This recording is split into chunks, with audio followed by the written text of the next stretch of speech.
How's it going? I'm Jared Gillis. Today, we're gonna be testing out 5 new RV hacks I have never seen before. We're gonna put them to the test, see what's a waste of time and what's actually amazingly impressive. We've had popular ones in the past, from custom storage to homemade stabilizers, magnet mounts, but with this list, we're gonna find out what lands in the junk pile and what lands in the amazing column. So let's not waste any time, let's get right into it. So now, for this first one, when I initially heard it, I thought it was a really good idea because it solves a couple of problems with something that a lot of RVers struggle with, and it's the fender skirts on your RV. If you go out there and look, there's a good chance you're going to be missing some screws on here. You're going to see some cracks on this fender skirt, and this can really help. The problem is these attachment points are prone to weakness. They often get over-tightened and brittle over time, or the screws even just work themselves out and fall out. Like right here, we have 2 screws that came loose and are gone. So the tip here is to use pop rivets. Instead of using screws, something that's gonna back itself out again, why not use pop rivets where you can put it in and have it stay put? You're not trying to walk that fine line of making sure it's tight enough so it doesn't fall out and having it too tight where it's going to crack it.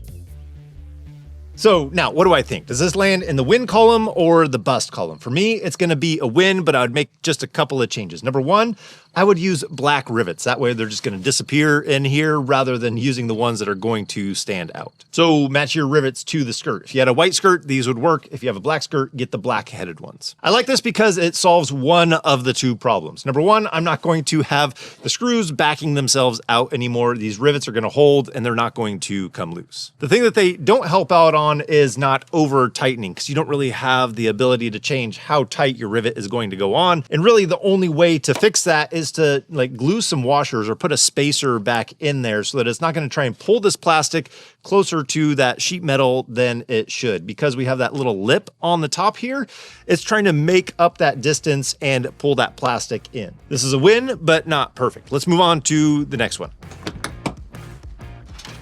Okay, now this next one is a really quick, easy solution. We actually have 2 solutions for one problem. The scenario is, or the problem, the niche, is that you want to be able to hang something outside in order to dry. You go to the beach, you go to the pool, you go to the river, you want to be able to hang something outside in order to dry. Well, this is supposed to be, we're going to test this out, a quick towel bar outside. So what I saw was a couple of suction cups that you can put on the side of the RV.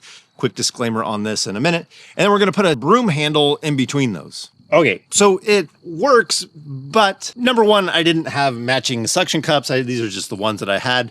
I like this one over here because it holds that broom handle away from the wall a little bit. This double handled one just puts it right up against the RV, which I would not like because then it could scratch the gel coat or the paint on the RV. The size is another thing to consider. You can't fit a ton of towels on here, but you can hang a towel up outside. Now, little side note is a lot of people are using suction cups to mount Starlink on their RV, or we even use them for the moonshade on the RV. We didn't have any issues with the suction cups, but I know some people have in the past had issues. I don't know if they were already struggling with delamination or what the scenario was, but it is something you'd want to consider. But this is pretty low pressure for just having a broom handle in between the 2. Now, if you didn't want to go this route, but you still wanted to have a place to be able to hang stuff outside, you could just go as simple as putting on the ladder on the back of the RV if your RV has a ladder. So the little hack here is using a clamp on here so that you're not finding your towel sitting on the ground when you come back here. A little breeze comes up.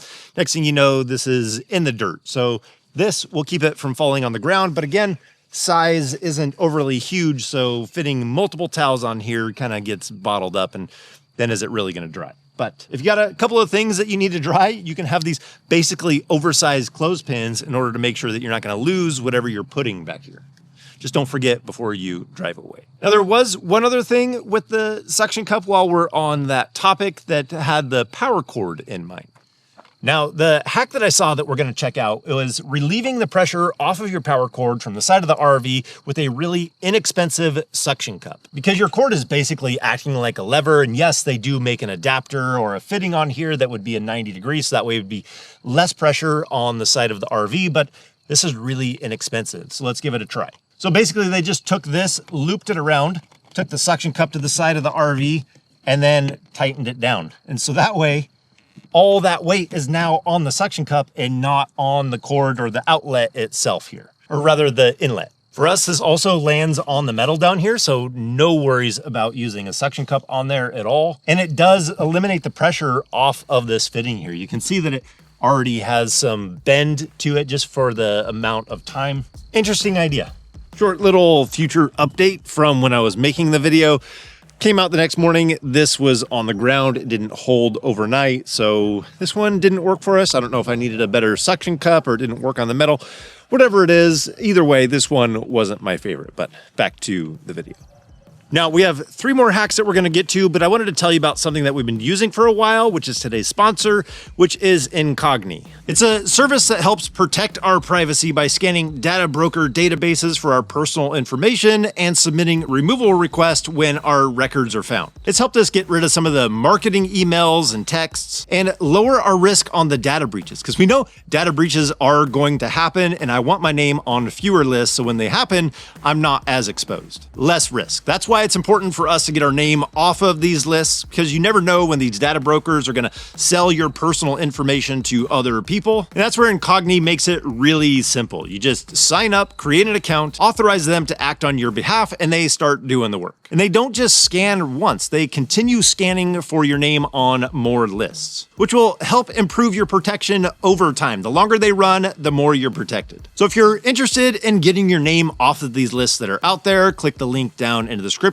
At sign up, you can save 60% by using our code. You'll start protecting your privacy and taking your information back off of these lists. So thank you to Incogn for sponsoring this video. Now let's get back to the rest of our hacks.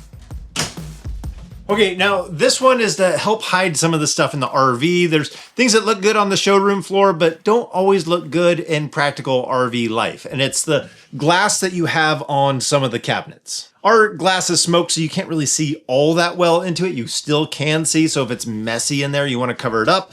Using a piece of black foam board still gives you that glossy glass appearance, but yet doesn't allow the mess behind it to be seen.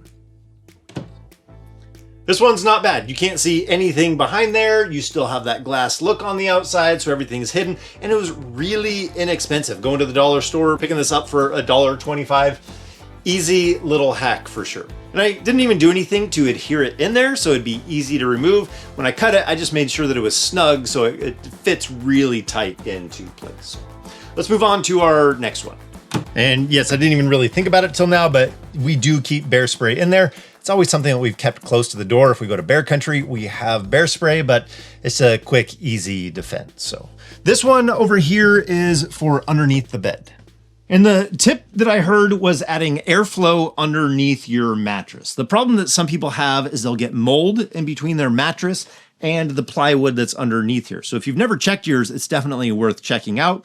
We have not had that issue having mold under there, so I don't know what the scenario is, whether it's cold climates or high humidity or what that scenario might be that you get mold in between there. But it's enough that people are adding ventilation to underneath there. Basically, you get mats that you put underneath there, or these tiles underneath there that allow air to be able to travel through the channels. I didn't know fully how to test this one out, especially because we don't have the problem, but I thought it'd be a good hack in order just to be able to share with you in case you do look underneath your mattress and you see some mold under there. You do know a direction of something you can try. I've also heard of people of insulating underneath the bed or that storage area underneath, and that has helped as well. So that might lend to the thought of it being in cold climates where this could be a problem. Now we have one more, but links are going to be down in the description to everything that we've talked about in this video. So if you're looking for those mats to add the air underneath here, or the rivets, or whatever it might be, the suction cups, it's all going to be right down below. So let's move on to our next one. Okay, this is our mock-up piece because our RV isn't exactly set up like this, but I wanted to test out this little hack. So here is the problem that this hack is trying to solve. The problem is when you're trying to fill the freshwater tank on your RV with the freshwater fill, a lot of times the hose will fall out. So you have to stand there and hold the hose the entire time. Yes, there is an $8 part to fix this, but you might already have something in order to keep that hose connected to that freshwater port. And it's the really simple pressure regulator, the kind that's not adjustable. Basically, the idea is you put this on the end of the hose, which you wouldn't really think about doing this when you're filling up your tank, and then just stick this pressure regulator into that port. Turn on the water.